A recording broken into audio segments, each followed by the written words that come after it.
Hello, everyone, and welcome to the latest edition of the HR Book Club. Today, I'm going to be talking to you about the No Club, Putting a Stop to Women's Dead End Work by Linda Babcock, Brenda Pizer, Lisa Vesterland, and Lori Weingart.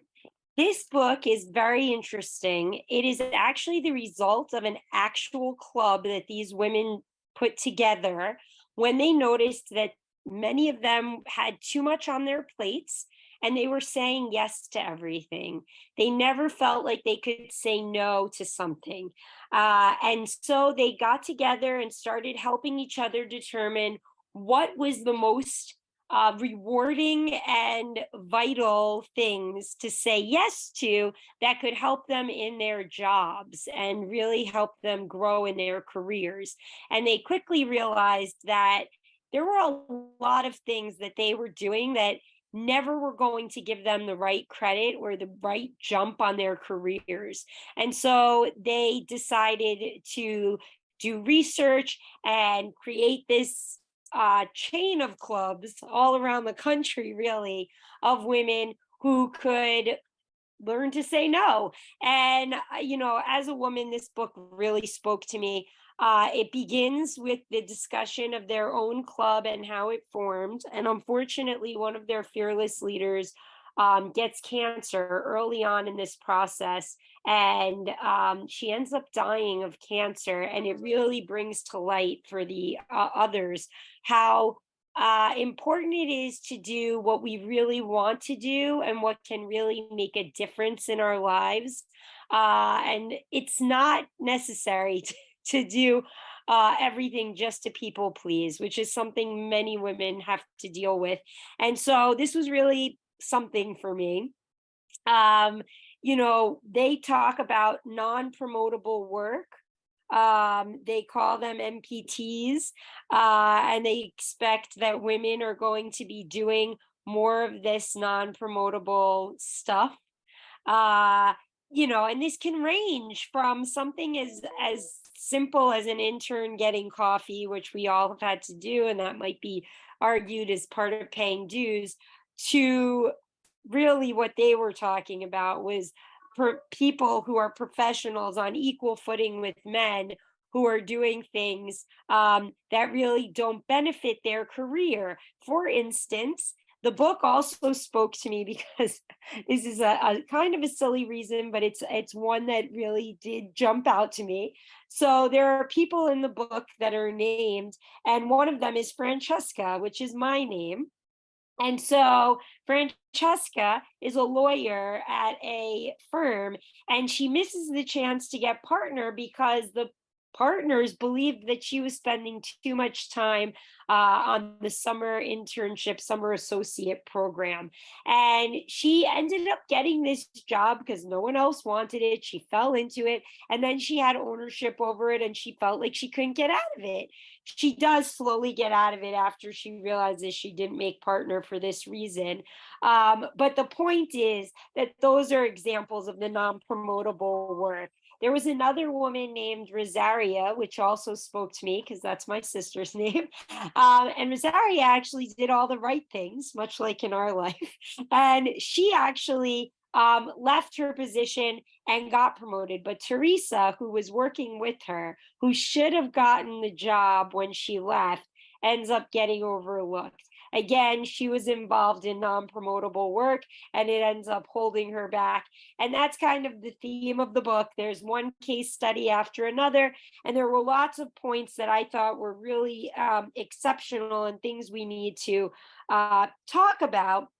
And they give a bunch of different examples from universities where they all work. Many of them were professors. And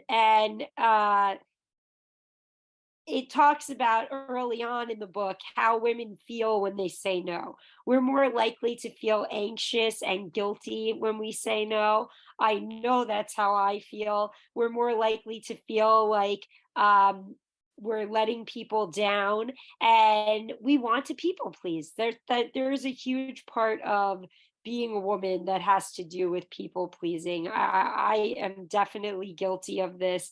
And we have internalized expectations of ourselves that have been put on us by society, our families, the way things have always happened. And we have to get over that. We have to learn to say no. I thought one of the things that was really helpful to me, I'm going to, excuse me, I'm going to be turning pages to get some all my notes here. One of the most pivotal points that was made in the book that really spoke to me was about a McKinsey report that showed that women more than men are doing this unrewarded work around things like DEIB, and they don't get promoted but are gaining leadership skills, which are the leadership skills that are the most needed for today's workforce. And as a result, companies end up losing those leaders because they don't get promoted and they go elsewhere to get that raise, to get that title change. And it's really crazy to me how none of us are having enough forethought to realize that this, women's housework, office work dubbed as housework, which you might have seen in the New York Times, is not really represented correctly. We need to realize that some of the work that women are doing is actually vital. I mean, even the summer associate work, I was like, it's kind of hard to believe that helping to mentor and raise the next group of talent, the next group of leaders for your organization is frowned upon. That's actually one of the reasons she didn't get promoted. And I thought that was kind of crazy to me. And certainly, this idea that if you're doing diversity work, which many women end up doing many times as volunteer work, not as part of their job or role, because that's how diversity programs often get started at organizations, as grassroots efforts among those who are either in employee resource groups or just interested in the topic.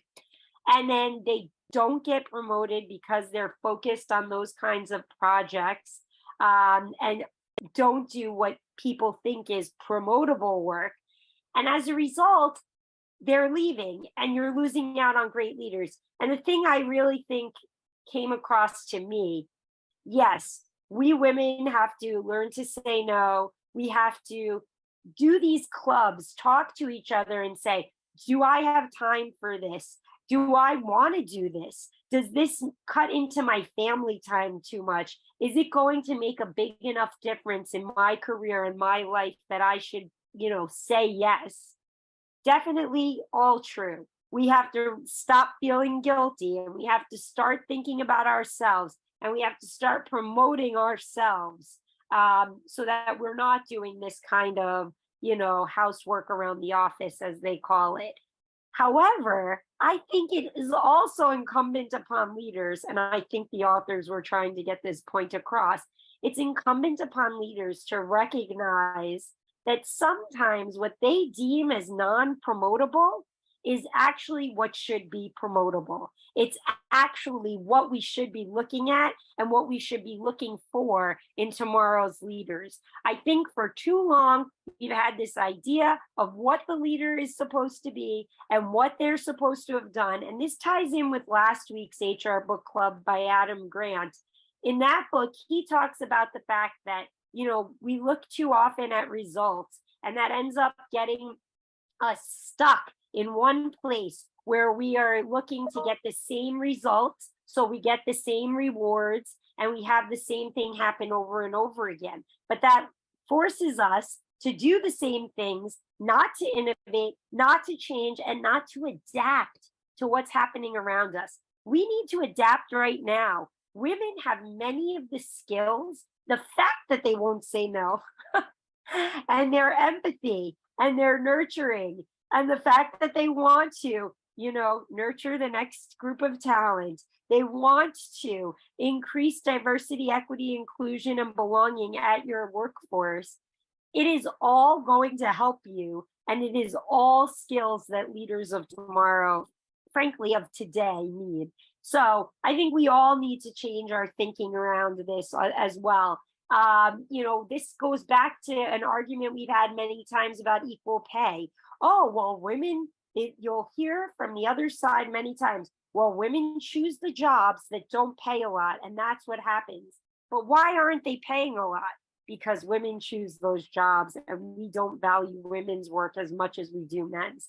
And this is where we all have to change our attitudes. And I thought that was really telling in the book too. That one part about the McKinsey report stood out to me so much because it says the diversity work is so vital.